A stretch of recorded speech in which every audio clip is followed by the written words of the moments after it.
Olá, pessoal, espero que estejam todos bem. E hoje é nossa primeira aula sobre propriedades coligativas.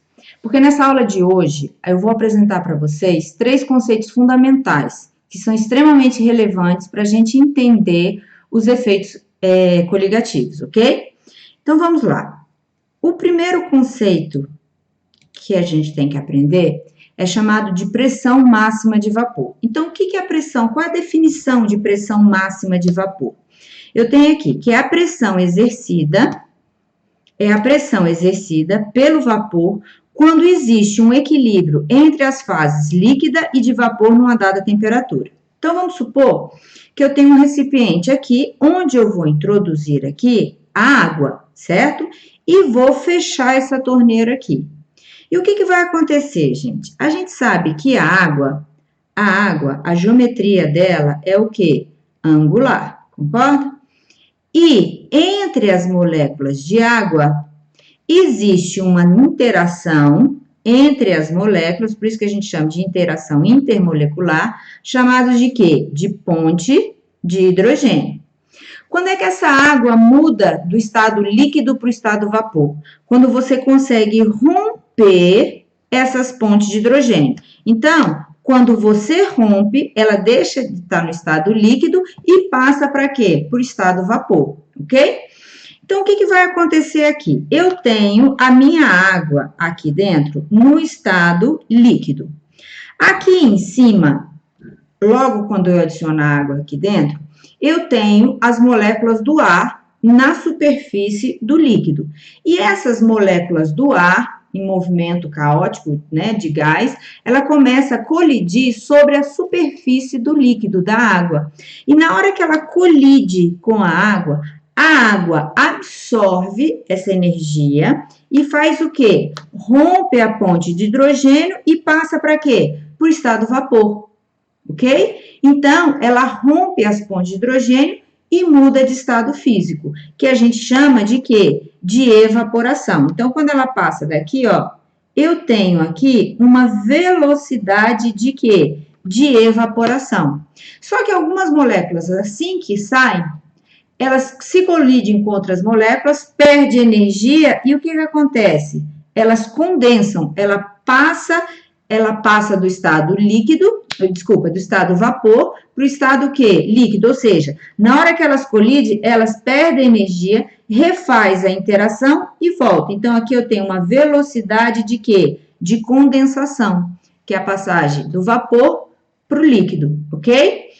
E no início, como eu tenho pouco vapor da água aqui, então poucas moléculas vão se chocar para poder voltar, eu tenho uma velocidade de evaporação maior que a velocidade de quê? De condensação. Só que à medida que vai evaporando, esse ar aqui, ele começa a ficar o quê? Saturado. Então, vai chegar um determinado ponto que a água que sair, ela bate e vai o quê? Voltar. Ou seja, você vai igualar a velocidade de condensação com a velocidade de quê? De evaporação. Nesse determinado instante, você vai medir a pressão que essa quantidade máxima de vapor está exercendo aqui dentro do seu recipiente. E essa pressão que você vai medir nesse ponto aqui, ela é chamada o quê? De pressão máxima de vapor. Então, quando é que a pressão máxima, a pressão de vapor ela é medida?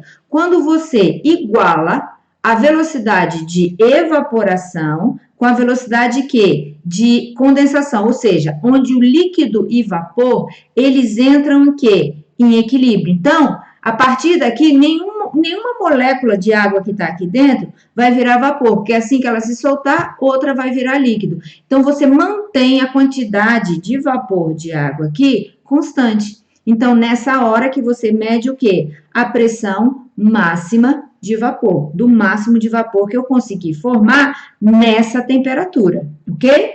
Então, vamos pegar aqui dois líquidos. Vamos supor aqui que eu tenho a água e o éter. Então, aquilo que eu falei para vocês, ó, no início ela vai começar a evaporar, certo? Vai começar mais evaporar do que o quê? Do que condensar. Até que vai chegar um determinado momento que a evaporação, a velocidade de evaporação, vai se igualar com a velocidade de quê? De condensação. Então, eu vou medir, olha aqui o reloginho, para medir a pressão que esse vapor d'água está exercendo aqui dentro. Então, a 20 graus Celsius, a pressão de vapor da água é de 17,5 milímetros de mercúrio. Agora, olha só o éter, o que vai acontecer? Então, no início, eu tenho mais evaporação do que o quê? Condensação.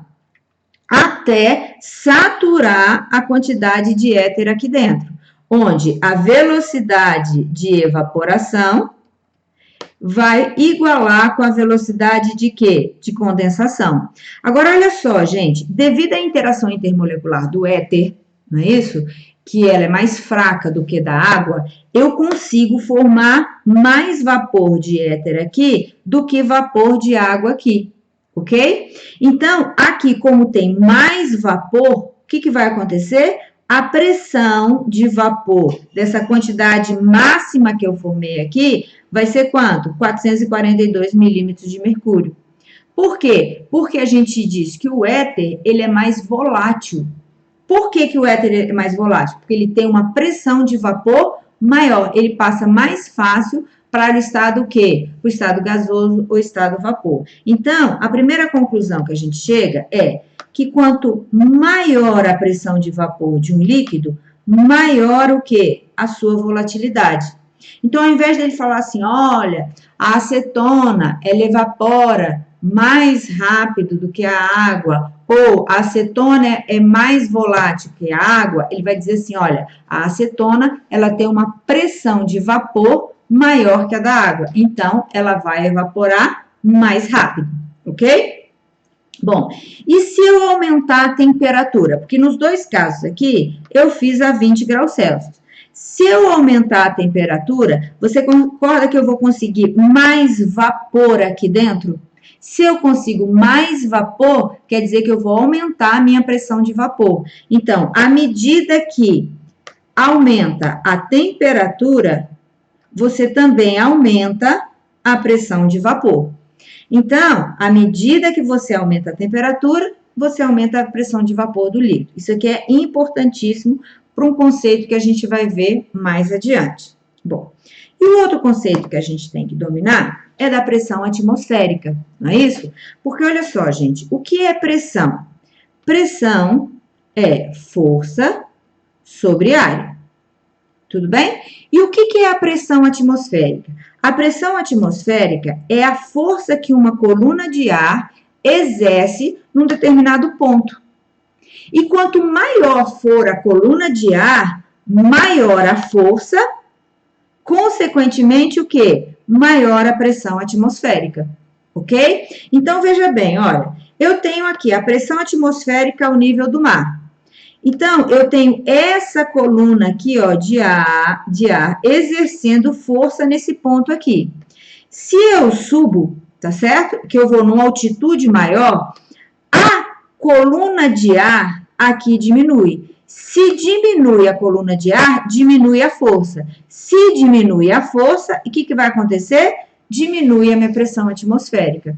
Por quê? Porque você pode ver que quanto mais você sobe, mais o ar fica rarefeito. Então, quer dizer que aquela coluna de ar naquele ponto, ele vai diminuir. Ele tem menos partículas, então ela vai exercer menos força na superfície, naquela área. Então, o que eu tenho? Que quanto maior for a altitude, menor será o quê, gente? A pressão atmosférica. Por quê? Menor a coluna de ar, certo? Que exerce força naquele ponto. Bom, e o último conceito é o conceito de ebulição. Quando é que um líquido entra em ebulição? Então, eu peguei aqui uma panela com água, certo? E comecei a aquecer essa água, tá certo? Antes do aquecimento, o que eu tinha aqui, gente?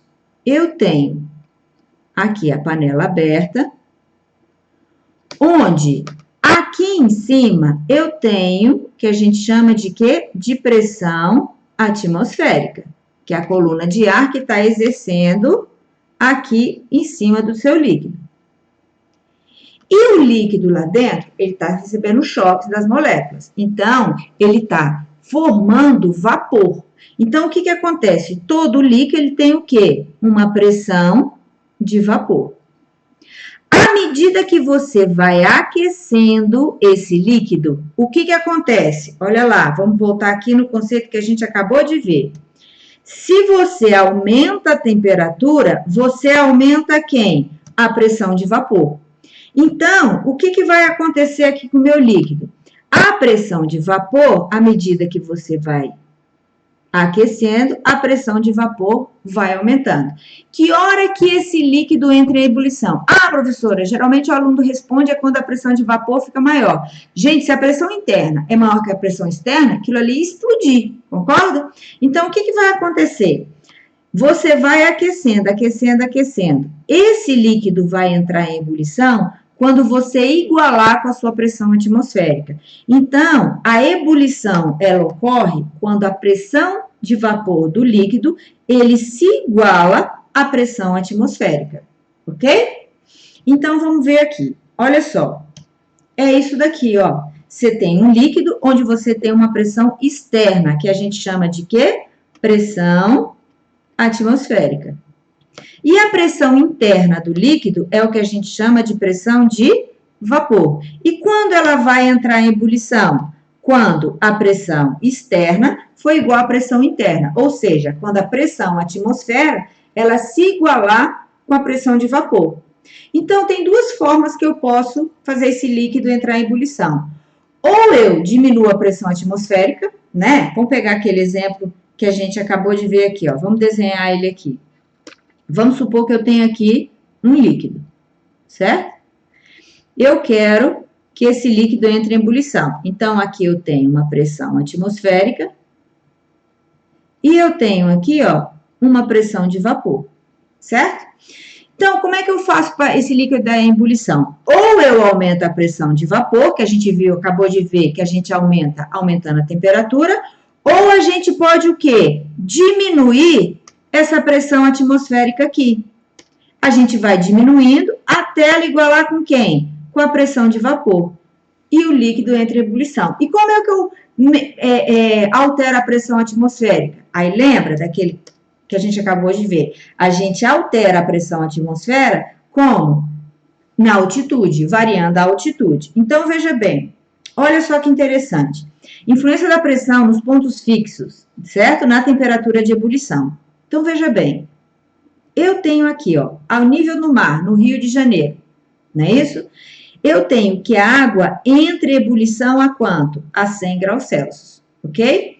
Aí, subiu para a cidade do México, não é isso? O que vai acontecer com a pressão atmosférica aqui, ó? Aqui eu tinha uma pressão atmosférica maior, certo? Então, eu precisei aquecer a pressão de vapor até ela igualar com a pressão atmosférica. E quanto que eu precisei aquecer o líquido? Até ele chegar a 100 graus Celsius. No caso da cidade do México, você diminuiu essa pressão atmosférica aqui. Então, eu não vou precisar chegar a 100, eu vou conseguir igualar com a pressão atmosférica a quanto? A 93. Vamos subir mais um pouco. Lá no Tibete, certo? A 3.676 metros. A pressão atmosférica diminuiu mais ainda. Então, para igualar a pressão de vapor com a pressão atmosférica, eu preciso aquecer até a 87 graus Celsius, que ela vai começar o quê? A ferver. Ó, no Mont Blanc, ele está a 4.810. Então, para igualar com a pressão atmosférica, que é menor, eu preciso aquecer até 85. E aqui, o que vai acontecer? No Monte Everest, 8.848 metros. Então, tá numa altitude muito elevada. Então, a pressão atmosférica é menor. Então, eu preciso aquecer até 72 graus Celsius, ok? Então, isso tem a ver o quê, gente? Com o tempo de cozimento do alimento. Não é porque o líquido entrou em ebulição que ele já vai cozinhar igual a todo mundo, não. Por quê? O processo de cozimento, ele é chamado de processo de Maillard, que é de desnaturação proteica. Quanto maior a temperatura, maior a velocidade de cozimento. Então, mais rápido a comida vai ficar cozida. Então, veja bem, Vamos supor que você tem lá o seu alimento e você quer cozinhar o seu alimento ao nível do mar. Ou seja, lá no Rio de Janeiro, você vai pegar um ovo e vai colocar aqui para cozinhar, certo? O que vai acontecer? Lá no Rio de Janeiro, você tem o quê? Uma pressão atmosférica. E a água, ela vai ter o quê? Uma pressão de vapor. Aí você vai aquecer até o quê? A pressão de vapor se igualar com quem? A pressão atmosférica, que vai ser a quanto? A 100 graus Celsius. Aí, aqui em Brasília, olha só, aqui em Brasília, ao mesmo tempo, outra pessoa também vai tentar cozinhar o ovo na água, certo? Então, o que vai acontecer? No caso de Brasília, a pressão atmosférica, ela é o quê, gente? Menor. Mas como a água, ela tem a mesma o quê? Pressão de vapor.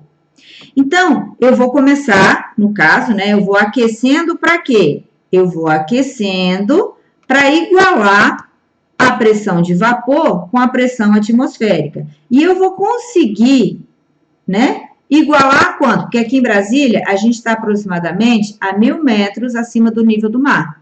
E aqui em Brasília, a gente consegue igualar a pressão atmosférica, a pressão de vapor, a uma temperatura de 98 graus Celsius. Ok?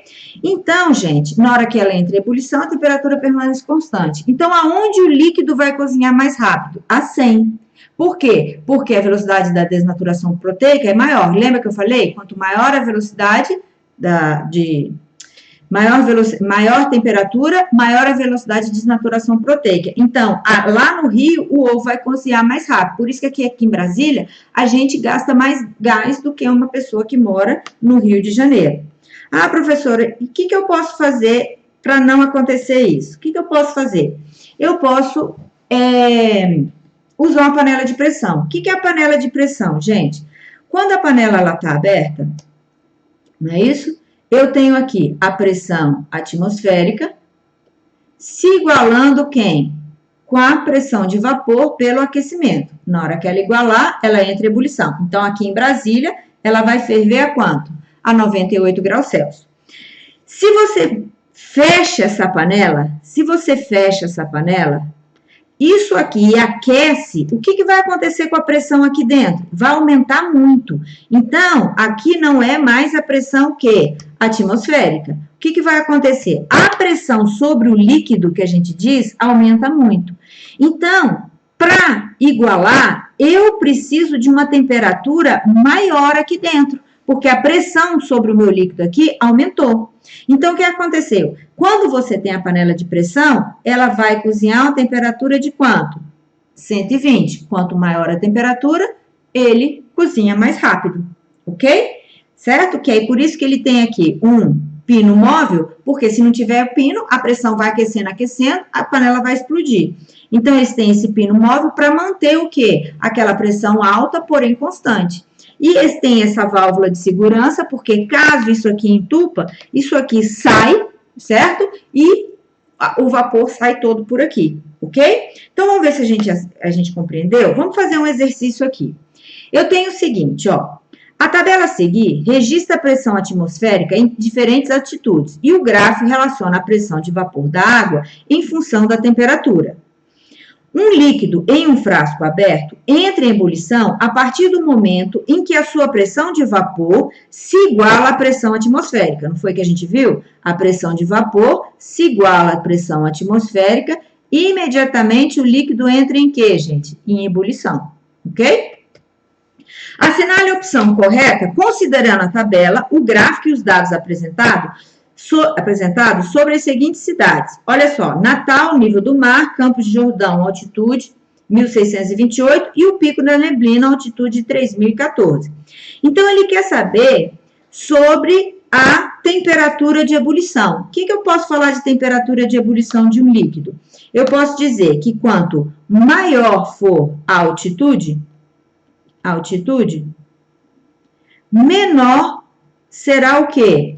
A temperatura de ebulição de um líquido. Então, onde é que ele vai estar na altitude maior? o pico da neblina. Consequentemente, ele tem o quê? Uma menor temperatura de ebulição. Então, é esse daqui, ok? Vamos ver mais um? Olha esse, considere o gráfico. No topo do Monte Everest, a água entra em ebulição a 76 graus Celsius. Consultando o gráfico, qual deve ser o ponto de ebulição do éter etílico no mesmo local? Então, veja bem. Ele está dizendo aqui, 76 graus Celsius, a água entra em ebulição. Então, tá aqui, ó. Cheguei na água. Nesse ponto aqui, vamos achar qual é a pressão de vapor da água. Ele não está dizendo que nessa temperatura ele entrou em ebulição? Se a pressão de vapor da água vale 200 e ela entrou em ebulição, quer dizer que é também o quê? A pressão atmosférica, porque ela não tem que igualar para entrar em ebulição. Então, se a 78 graus Celsius ela entrou em ebulição e a pressão de vapor dela vale 200, então quer dizer que nesse ponto a pressão atmosférica é de quanto? De 200 milímetros de mercúrio, ok? Consultando o gráfico, qual deve ser o ponto de ebulição do éter dietílico no mesmo local? Então, a gente vai lá para o éter dietílico. Se ele está no mesmo local, quer dizer que ele está na mesma pressão atmosférica. Qual é a pressão atmosférica? 200. Então, a gente vem aqui, ó, acha o éter etílico e desce. Qual temperatura que ele vai entrar em ebulição? Ele vai entrar numa temperatura de ebulição a 0 graus Celsius, ok? Depois, por meio dos dados do gráfico, pode-se afirmar que sob uma mesma pressão, o ponto de ebulição do 1-butanol é maior que do éter dietílico. Explica esse comportamento com base na estrutura desse composto. A gente sabe que a estrutura do éter dietílico, eu tenho aqui, ó, H3C, CH2, O, CH2, CH3. E do 1-butanol vai ficar H2C, OH, CH2, CH2, CH3. Então, ele quer sob o ponto de vista da estrutura. O que vai acontecer aqui, gente? Qual interação que vai ocorrer entre as moléculas desse álcool, certo? Ele não tem hidrogênio ligado a oxigênio, então a interação intermolecular que vai acontecer aqui é a ponte de hidrogênio. Ponte de hidrogênio. Aqui, ele tem o oxigênio, mas não tem hidrogênio ligado ao oxigênio. Na realidade, essa molécula vai ficar assim, ó, aqui a cadeia carbônica, aqui outra cadeia carbônica. Então, aqui a interação que essa molécula que é polar vai realizar, né, pouco, mas vai, é chamada de dipolo. Como para entrar em ebulição, eu não preciso romper as interações intermoleculares e a ponte de hidrogênio, ela é mais forte que a dipolo-dipolo. Então, eu vou precisar de uma temperatura maior para ebulir o 1-butanol do que o quê? O éter dietílico, que é dipolo-dipolo, ok? Então, gente, até a próxima aula, onde a gente vai começar a falar dos efeitos coligativos, que é necessário esses 3 conceitos fundamentais, ok? Então, até a próxima.